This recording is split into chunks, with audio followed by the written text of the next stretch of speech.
સમાચારો પર નજર કરીએ તો જસદણ નગરપાલિકામાં ભાજપ ઉમેદવારોની સેન્સ પ્રક્રિયા યોજાઈ। ભાજપના ઉમેદવારો બનવા 150ની દાવેદારી નોંધાઈ। ભાજપ કાર્યાલય ખાતે નિરીક્ષકોની સેન્સ પ્રક્રિયા યોજવામાં આવી। 7 વોર્ડમાં 28 સભ્યો 31 તારીખ સુધીમાં નક્કી થશે। ત્યારે જસદણ નગરપાલિકામાં ભાજપ ઉમેદવારોની સેન્સ પ્રક્રિયા, જેમાં 7 વોર્ડમાં 28 સભ્યો 31 તારીખ સુધી નક્કી કરવામાં આવશે અને ભાજપના ઉમેદવારો બનવા 150 લોકોએ દાવેદારી નોંધાવી।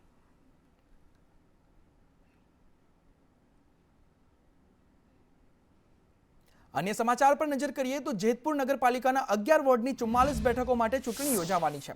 आ चूंटणी माटे 16 फेब्रुआरीना रोज मतदान अने 18 फेब्रुआरीना रोज परिणाम जाहेर थशे। त्यारे चूंटणीने लई भाजपना निरीक्षको भाजप कार्यालय आव्या हता अने नगरपालिकाना 11 वोर्डनी 44 बेठको माटे 280 जेटला भाजपना कार्यकरोए दावेदारी करी छे। सेन्स माटे आवेला भाजपना प्रदेश उपाध्यक्ष महेन्द्रसिंह सरवैयाए जणाव्युं हतुं के 60 वर्षथी उपरनी वय धरावता दावेदारोने टिकिटनी मनाई छे। टिकिट माटे सक्रिय सभ्य हशे ते ज दावेदारी करी शकशे तेवा नियमो जाहेर कर्या हता। गुजरात प्रदेश द्वारा आगामी नगरपालिकानी जे चूंटणी आई रही है एना कार्यकर्ताए उम्मीदवारी करवानी होय तो एना जे नियमो बनेवा छे, जे प्रकारे 60 वर्षनी उमर होय छे, 3 टर्म चूंटाणेला होय ते होवा जोईए तो तेने पर टिकिट न मळे અને સક્રિય સદસ્યતા હોવો જોઈએ। આ ગાઈડલાઈન મુજબ આજે જેતપુર ખાતે અમે સાંભળી રહ્યા છીએ। નિરીક્ષક તરીકે અમારી સાથે ડૉક્ટર પ્રદ્યુમનભાઈ છે, પ્રદેશના પૂર્વ મંત્રી અલકાબેન મોદી છે અને આજે સાંભળવાની પ્રક્રિયા છે।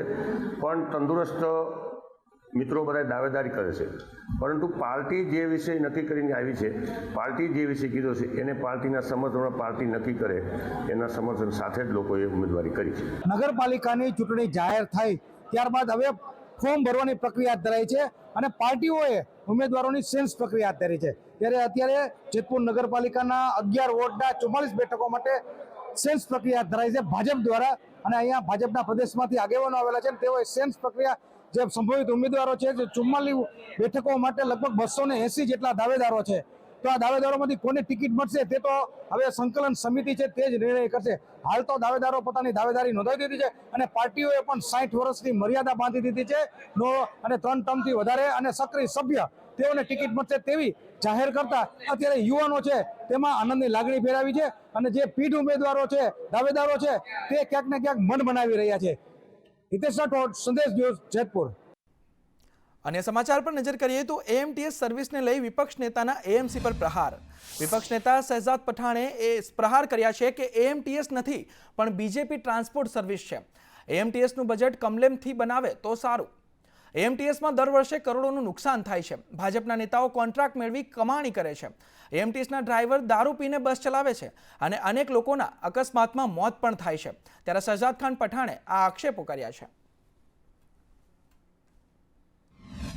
सबसे पहले तो AMTS Ahmedabad municipal transport service, Congress party का ये मानना है कि वो एएमटीएस नहीं, वो कहीं ना कहीं भारतीय जनता पार्टी की म्युनिसिपल ट्रांसपोर्ट सर्विस है।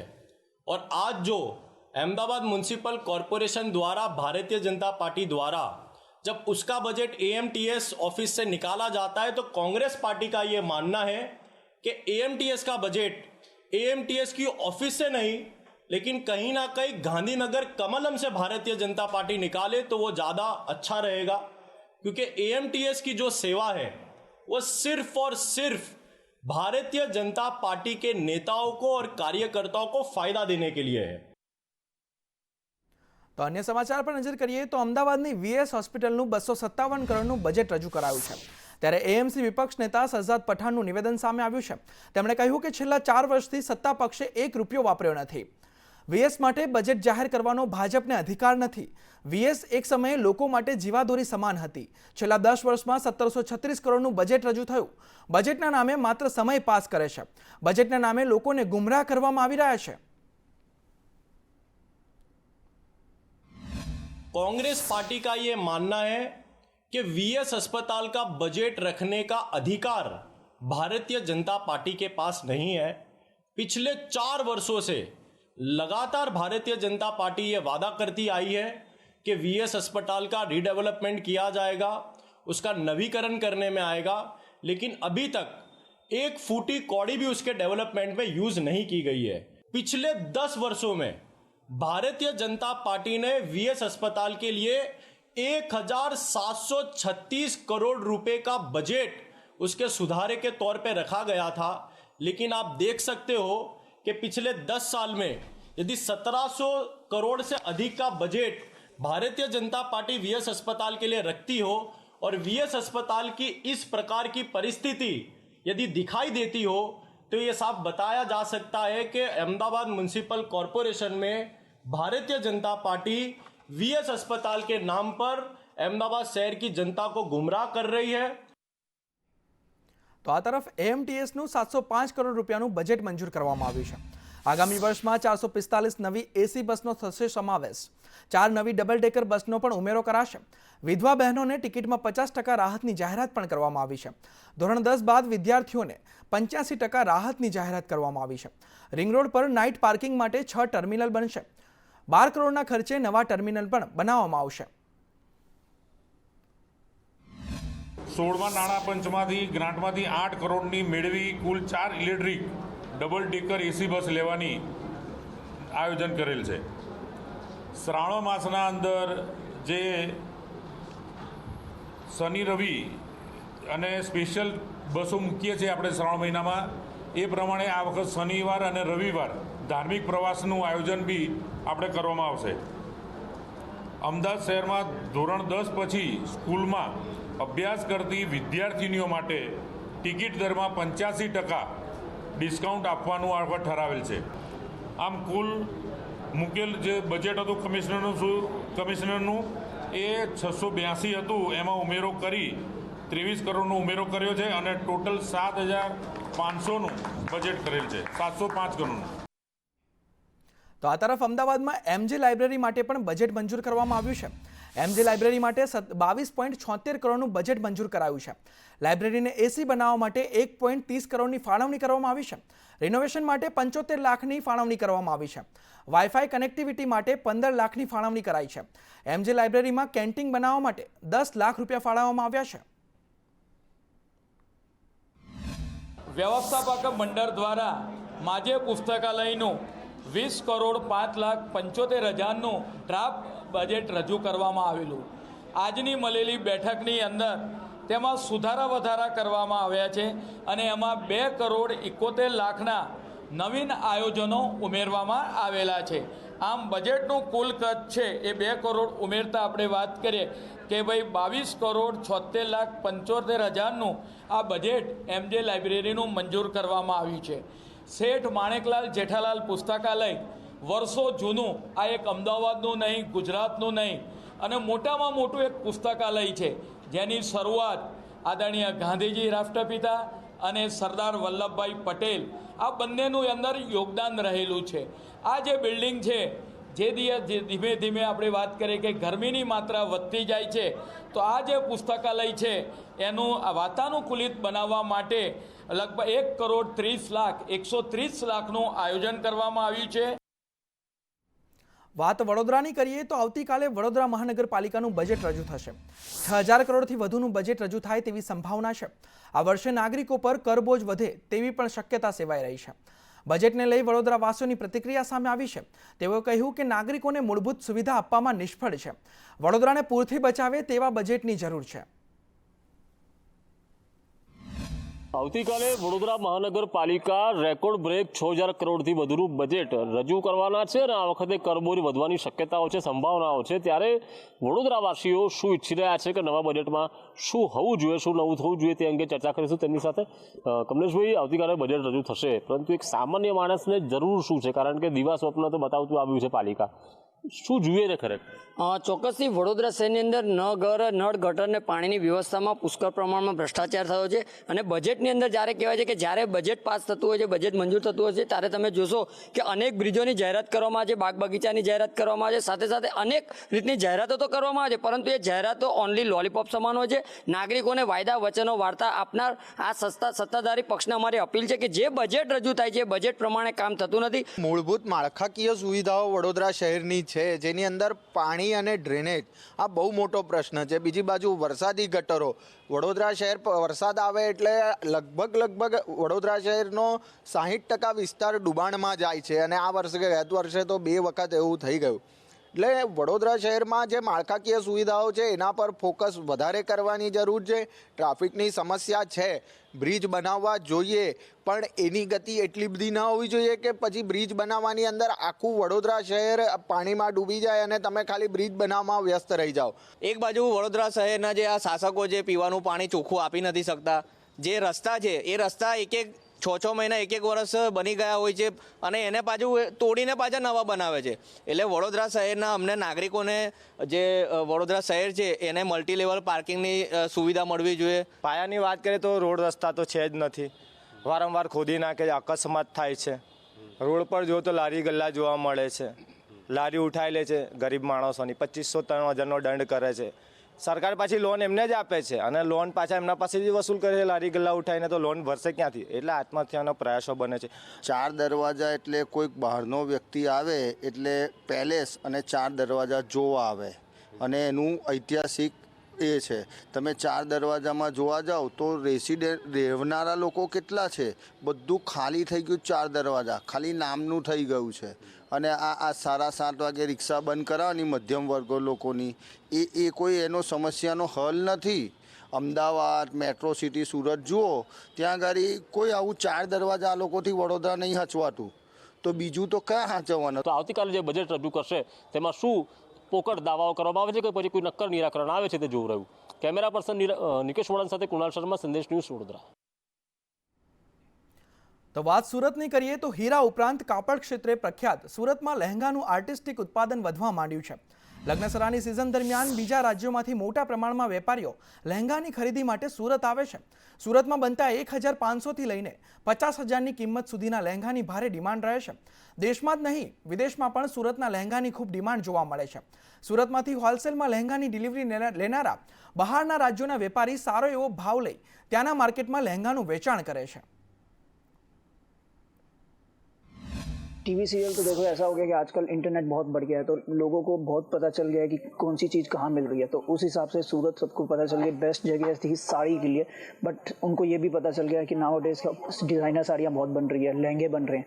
तो उनको ये हो गया कि चलो सूरत जा करके एक बार ट्राई करें. प्लस वो जब उनको पता चला कि यहाँ पे बजट फ्रेंडली चीज़ें मिलती हैं, जैसे 2000 में अभी हमारे पास पहले डिज़ाइनर आती थी, मशीन वर्क आता था, बट अभी हमारे पास डिफरेंट दुपट्टेज आते हैं, जैसे साटिन पे आती हैं, नेट पे आती हैं, सिल्क पे आता है. तो वो वैरायटी देखते हुए लोगों को अब थोड़ी सी डिमांड लहंगे की तरफ बढ़ गई है. और अभी जैसे शादियों का सीज़न शुरू हुआ है, उस हिसाब से देखा जाए तो हर किसी की पहली प्रेफरेंस सूरत रहती है.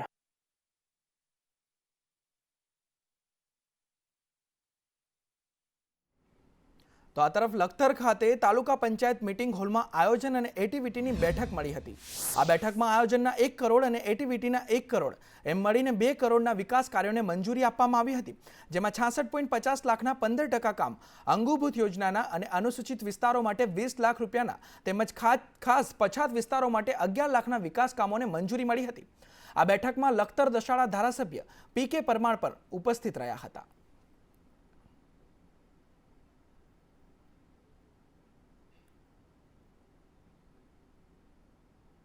અન્ય સમાચાર પર નજર કરીએ તો ધોરણ 12 વિજ્ઞાન પ્રવાહના વિદ્યાર્થીઓ માટે મહત્વના સમાચાર સામે આવ્યા છે. સાયન્સના વિદ્યાર્થીઓ ડાઉનલોડ કરી શકશે હોલ ટિકિટ. પ્રાયોગિક પરીક્ષા માટે ડાઉનલોડ કરી શકશે હોલ ટિકિટ. બોર્ડની વેબસાઇટ પરથી હોલ ટિકિટ ડાઉનલોડ કરી શકાશે. 6 ફેબ્રુઆરીથી શરૂ થઈ રહી છે પ્રાયોગિક પરીક્ષા. ત્યારે ધોરણ 12 વિજ્ઞાન પ્રવાહના વિદ્યાર્થીઓ માટે આ મહત્વના સમાચાર કે સાયન્સના વિદ્યાર્થીઓ હોલ ટિકિટ ડાઉનલોડ કરી શકશે.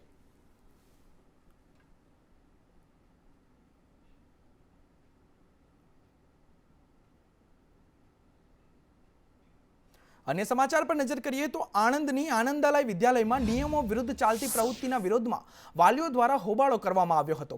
વાલીઓના વિરોધને જોતા શાળા સંચાલકો દ્વારા વિદ્યાલયના ગેટને તાળું મારી દેવાયું હતું, જેને લઈ વાલીઓએ ગેટ પાસે સૂત્રોચ્ચાર કરી રામધૂન પણ બોલાવી હતી અને વિરોધ પ્રદર્શન કર્યું હતું. ઘટનાની વાત કરીએ તો વિદ્યાલય દ્વારા એડમિશન માટે લેખિત ઇન્ટરવ્યૂ લેવાયું હતું, જેમાં અનેક અપમાનજનક પ્રશ્નો હતા, જેનો ભાજપના અગ્રણી અને વાલી પિંકલ ભાટિયાએ વિરોધ કર્યો છે. પિંકલ ભાટિયા સહિત અન્ય વાલીઓ યુવાનો અને એબીવીપીએ પણ ઉપરોક્ત ઇન્ટરવ્યૂ લેવાની નીતિનો વિરોધ કર્યો હતો. એકત્ર થયેલા વાલીઓએ ગેરરીતિ બદલ આનંદાલયના આચાર્યને તુરંત સસ્પેન્ડ કરવામાં આવે તેવી માંગ કરી હતી અને જો આમ કરવામાં નહીં આવે તો કાયદેસરની કાર્યવાહી કરવાની ચીમકી પણ ઉચ્ચારી હતી. આનંદાલય જેવી કેટલીક ખાનગી સંસ્થાઓ વેપાર સમજીને શિક્ષણને ચલાવી રહી છે, તેની સામે અમારો વિરોધ છે. તમે વિચાર કરો કે એક અભિભાવક તરીકે 24 તારીખે સવારે જ્યારે હું અહીં આવ્યો ત્યારે મારો અને મારા પરિવારનો લેખિત અને મૌખિક ઇન્ટરવ્યૂ કરવામાં આવ્યો. મારા 3.5 વર્ષના બાળકનો ઇન્ટરવ્યૂ કરવામાં આવ્યો અને વિચાર કરો લેખિત ઇન્ટરવ્યૂમાં આ આનંદાલયનું ફોર્મ, આ આનંદાલયના ફોર્મમાં 50 જેવા ખૂબ જ આઘાતજનક અને આશ્ચર્યજનક પ્રશ્નો પૂછવામાં આવ્યા છે. ભારત જેવા દેશમાં જ્યાં શિક્ષણ એ સેવાનો વિષય હોય ત્યાં આવી ખાનગી એમના કારસ્તાન જુઓ કે આવા પ્રશ્નો પૂછવાની હિંમત કરે. આવા નરાધમોને કઠોરમાં કઠોર સજા કરવામાં આવે. હું અહીંયા 2 દિવસ પહેલા મારા છોકરાના એડમિશન માટે સ્કૂલમાં આવ્યો હતો, તો મને અહીંયાથી એન્ટ્રી ગેટમાંથી પહેલાં તો ના જ પાડતા એ લોકો કે તમારા પહેરવેશ પ્રમાણે તમે એડમિશન ના લઈ શકો, ફી ના ભરી શકો. તો આ સ્કૂલનું ગેરવર્તન કહેવાય ને. તમે સામાન્ય નાગરિક જોડે આ રીતે વર્તન કરો ખોટું છે. તો આજે અમે પિંકલભાઈના સમર્થનમાં આ બાબતે આવેદનપત્ર આપવામાં આવ્યા હતા કે આ જે હેરાનગતિ વાલીઓને કરે છે, પ્લસ કે જે સ્કૂલનું ફીનું માપદંડ છે સરકારશ્રીના નિયમ પ્રમાણે બી નથી, એ વધારે પડતું છે. તો એના માટે યોગ્ય પગલાં લેવાય એના માટે આવેદન અમે આપ્યું છે. તો આ તરફ ક્રિકેટ રસિકો માટે મહત્વના સમાચાર પર નજર કરીએ તો આવતીકાલની મેચ માટે મોહમ્મદ શામી ફિટ છે. ટીમના બેટિંગ કોચ સિતાંશુ કોટકે આ માહિતી આપી છે કે મોહમ્મદ શામી આવતીકાલની મેચ માટે ફિટ છે. પ્લેઇંગ 11 મુદ્દે કેપ્ટન અને કોચ નિર્ણય લેશે. રાજકોટ નિરંજન શાહ સ્ટેડિયમમાં T20 મેચ રમાશે.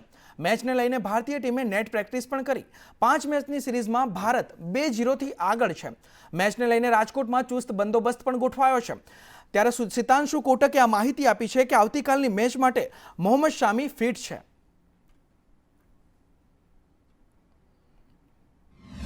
Abhishek is someone who is great with his hands, offside shots, and probably all around the ground. Tilak is someone who will have a very clear plans about which bowlers, how he want to take on, where he wants to use the pace. So it is not only two of them. Like that, I think up to number 8, even now, the bowlers, we talk and we make a plan. So even Arshdeep will think what he is going to do if it comes to his turn, if he's playing last 3 balls. So every player would have a different plans and they all have a different areas and different ways to play. So I have to just see that as long as they're comfortable, and then what I can add where they get benefited, maybe not very fast, but one thing at a time, 2 things at a time we think and then we go ahead. રાજકોટમાં તમામ લોકો શાંતિપૂર્ણ રીતે વ્યવસ્થિત રીતે આ international T20 મેચને enjoy કરી શકે એના માટે પોલીસ દ્વારા તમામ પ્રકારની તૈયારીઓ આજે પૂર્ણ કરવામાં આવેલી છે. આજે તમામ જે બંદોબસ્તનો રિહર્સલ કરવામાં આવેલો છે. પોલીસના તમામ અધિકારીઓ કર્મચારીઓને પ્રોપરલી બ્રીફિંગ કરવામાં આવેલું છે. પબ્લિકને પણ હું અપીલ કરું છું કે તમામ પ્રકારના જે ઇન્સ્ટ્રક્શન છે એ પોલીસ અધિકારીઓની ઇન્સ્ટ્રક્શન્સને ફોલો કરે. તમામ જગ્યા પાર્કિંગ માટે ખૂબ જ મોટા પ્રમાણમાં વ્યવસ્થા કરવામાં આવેલી છે. તો આ તરફ અભિનેત્રી રવીના ટંડન દ્વારકાધીશના શરણે આવ્યા છે. દ્વારકા જગત મંદિરમાં ઠાકોરજીના તેઓએ દર્શન કર્યા. દ્વારકાધીશ મંદિરમાં પાદુકા પૂજન પણ કર્યું. નાગેશ્વર રૂકમણી મંદિરમાં પણ રવીના ટંડને દર્શન કર્યા. बहुत अच्छा लगा है यहाँ द्वारकाधीश आते हुए और नागेश्वर भी गए हम और आज मेरा और मेरी बेटी के नागेश्वर में तो 12 ज्योतिर्लिंग पूरे हुए, तो आज बहुत ही धन्य दिन है हमारे लिए. और फिर उससे ज़्यादा बेहतर क्या कि हम रुक्मिणी देवी जी के भी दर्शन कराए. अब माता रानी के दर्शन के बाद हम यहाँ पे आए हैं द्वारकाधीश दर्शन करने. अन्य समाचार पर नजर करिए तो सूरतना पूर्णा गामना आंगणे वरताल लक्ष्मीनारायण देव गादीना आचार्य अजेन्द्र प्रसाद महाराजनी आज्ञाथी हरिभक्तो माटे भव्य शाकोत्सवનું आयोजन કરવામાં આવ્યું હતું. પૂર્ણા ગામ શાયોના પ્લાઝાના સામેના મેદાનમાં યોજાયેલ શાકોત્સવમાં 12,000 કિલો બાજરા લોટના રોટલા, 20,000 કિલો રીંગણાનું શાક અને એ શાક બનાવવા માટે 750 કિલો ઘી અને 1875 કિલો તેલનો ઉપયોગ કરાયો. આ ઉપરાંત 10,000 કિલો ખીચડી અને 4500 લીટર કઢીનો પ્રસાદ હરિભક્તોને આપવામાં આવ્યો. આ શાકોત્સવની વ્યવસ્થા માટે 2000 સ્વયંસેવકો છેલ્લા 7 દિવસથી ખડે પગે સેવા આપી રહ્યા છે. ઉજવેલો એના અનુલક્ષની અંદર આજે સુરતની અંદર પૂજ્ય નુગેન્દ્ર પ્રસાદજી મહારાજની પાવન ઉપસ્થિતિમાં આ શાકોત્સવનું આયોજન કરવામાં આવ્યું છે. જે શાકોત્સવની અંદર 12,000 કિલો બાજરાના રોટલા બનાવવામાં આવ્યા છે અને 20,000 કિલો રીંગણાનું શાક બનાવવામાં આવ્યું છે. 750 કિલો ઘીની અંદર આ રીંગણાના શાકને વઘારવામાં આવ્યું છે. હજારો ને લાખો સત્સંગીઓ આજે આ શાકોત્સવના માધ્યમથી ભગવાનનો પ્રસાદ સ્વીકારશે. સ્વામિનારાયણની કૃપાથી વડતાલવાસી લક્ષ્મીનારાયણ દેવ સુરત મંદિરમાં બિરાજમાન નારાયણ મુનિ દેવના સાનિધ્યની અંદર પરમ પૂજ્ય લક્ષ્મીનારાયણ દેવ પીઠાધીશ્વર આચાર્ય અજીત પ્રસાદજી મહારાજના આશીર્વાદ સહ દિવ્ય શાકોત્સવનું આયોજન થયું છે. આ પ્રસંગે જે ભક્તોએ તનમન ધનથી સેવા કરી છે અને હજારોની લાખોની સંખ્યામાં અહીંયા ઉપસ્થિત રહી અને આ પ્રસંગમાં હાજરી આપી છે એ બધા ભક્તો માટે અને આના જે દર્શન કરે છે પોતાના સોશિયલ મીડિયાના માધ્યમથી બધા ભક્તો માટે ભગવાનને પ્રાર્થના કરીએ કે મહારાજ સર્વનું મંગળ કરે અને સર્વને સુખ્યા કરે. સૌને મારા હેતુ જય સ્વામિનારાયણ.